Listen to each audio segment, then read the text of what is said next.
so lain Bethel pathian kha kamua Chu pathian nge chu kan nei chin na chuan katan shuai tu arsi ani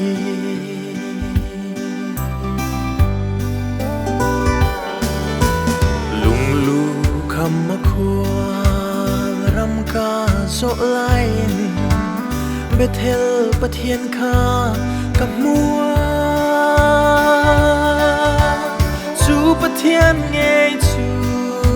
kan nei chin na chuan katan shuai tu arsi ani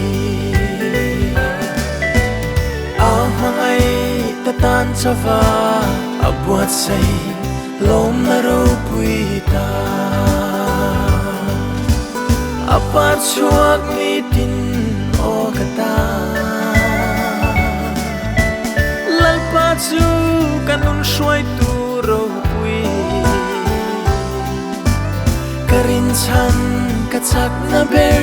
Bethel pathian nge kha khwal zin ma nila kalsan kanilo eng din muna po lung oi na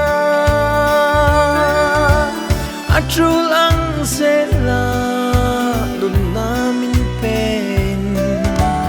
Krista den eng kim ka ti thei amangai tatan chawa abuat sei lom na ro puita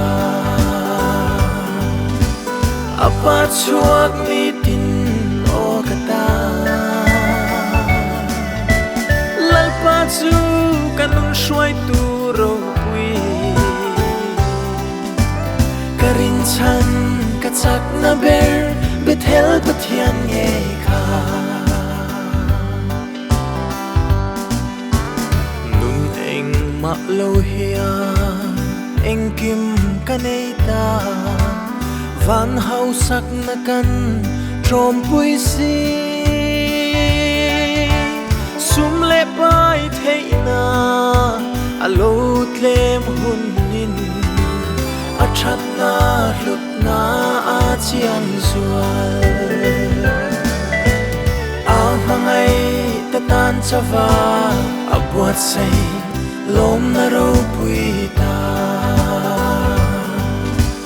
apat chuak ni tin o kata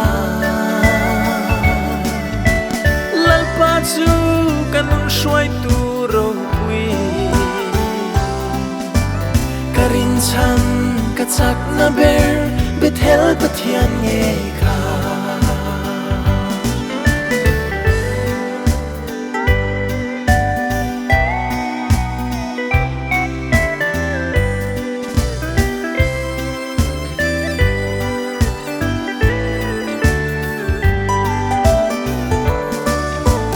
Daikil karami nun fa sha ngoi ngoi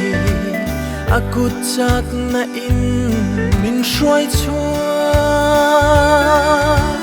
mi ta tur chawa kalo ngai chin po Kristan eng kim alo chom si amangai tatan chawa abuat sei lom na ro puita apat chuak ni tin o kata lalpa chu kanun shuai tu ro pui karin chan